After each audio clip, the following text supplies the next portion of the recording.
ഉൽപ്പത്തി പുസ്തകം 48 അധ്യായം. അനന്തരം യോസഫിന്, നിന്റെ അപ്പൻ ദീനമായി കിടക്കുന്നു എന്ന് വർത്തമാനം വന്നു.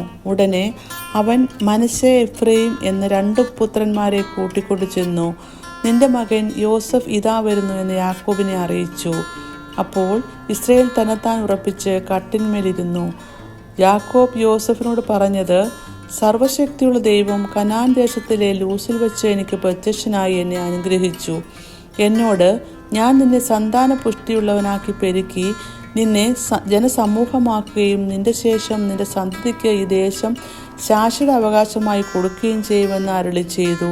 മിസ്രയീമിൽ നിന്റെ അടുക്കൽ ഞാൻ വരും മുമ്പേ നിനക്ക് മിസ്രയീം ദേശത്ത് വെച്ച് ജനിച്ച 2 പുത്രന്മാരായ മനശ്ശെയും എഫ്രയീം എനിക്കുള്ളവർ ആയിരിക്കട്ടെ. രൂബേനും ശിമിയോനും എന്ന പോലെ അവർ എനിക്കുള്ളവരായിരിക്കട്ടെ.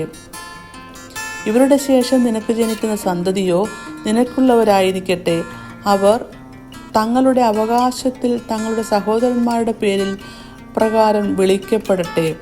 ഞാൻ പദ്ദനിൽ നിന്നും വരുമ്പോൾ കനാൻ ദേശത്ത് എഫ്രാത്തിൽ എത്തുവാൻ അല്പദൂരം മാത്രമുള്ളപ്പോൾ വഴിയിൽ വെച്ച് റാഹേൽ മരിച്ചു. ഞാൻ അവളെ അവിടെ ബെത്ലഹേം എന്ന എഫ്രാത്തിലുള്ള വഴിയരികെ അടക്കം ചെയ്തു. ഇസ്രായേൽ യോസഫിന്റെ പുത്രന്മാരെ കണ്ടപ്പോൾ ഇവർ ആരെന്ന് ചോദിച്ചു. ദൈവം ഇവിടെ എനിക്ക് തന്നിട്ടുള്ള പുത്രന്മാർ എന്ന് യോസഫ് അപ്പനോട് പറഞ്ഞു. അവരെ എൻ്റെ അടുക്കൽ കൊണ്ടുവരിക, ഞാൻ അവരെ അനുഗ്രഹിക്കുമെന്ന് പറഞ്ഞു. എന്നാൽ ഇസ്രായേലിൻ്റെ കണ്ണ് വയസ്സുകൊണ്ട് മങ്ങി കാണുവാൻ വഹിയാതിരുന്നു. അവരെ അടുക്കൽ കൂട്ടിച്ചെന്നപ്പോൾ അവൻ അവരെ ചുംബിച്ച് ആലിംഗനം ചെയ്തു. ഇസ്രായേൽ യോസഫിനോട്, നിന്റെ മുഖം കാണുമെന്ന് ഞാൻ വിചാരിച്ചിരുന്നില്ല. എന്നാൽ നിന്റെ സന്തതിയെയും കാണുവാൻ ദൈവം എനിക്ക് സംഗതി വരുത്തിയല്ലോ എന്ന് പറഞ്ഞു. യോസഫ് അവരെ അവൻ്റെ മുഴങ്കാലുകൾക്കിടയിൽ നിന്ന് മാറ്റി സാഷ്ടാംഗം നമസ്കരിച്ചു. പിന്നെ യോസഫ് എഫ്രായിമിനെ വലങ്കൈ കൊണ്ട് പിടിച്ച് ഇസ്രായേലിൻ്റെ ഇടങ്കൈക്ക് നേരെയും മനശ്ശെയെ ഇടങ്കൈ കൊണ്ട് പിടിച്ച് ഇസ്രായേലിൻ്റെ വലങ്കൈക്ക് നേരെയുമായി ഇങ്ങനെ 2 പേരെയും അവൻ്റെ അടുക്കൽ കൊണ്ടുചെന്നു. ഇസ്രായേൽ വലങ്കൈ നീട്ടി ഇളയവനായ എഫ്രയീമിൻ്റെ തലയിലും ഇടങ്കൈ മൂത്തവനായ മനശ്ശെയുടെ തലയിലും അങ്ങനെ തൻ്റെ കൈകളെ പിണച്ചു വെച്ചു. പിന്നെ അവൻ യോസഫിനെ അനുഗ്രഹിച്ചു.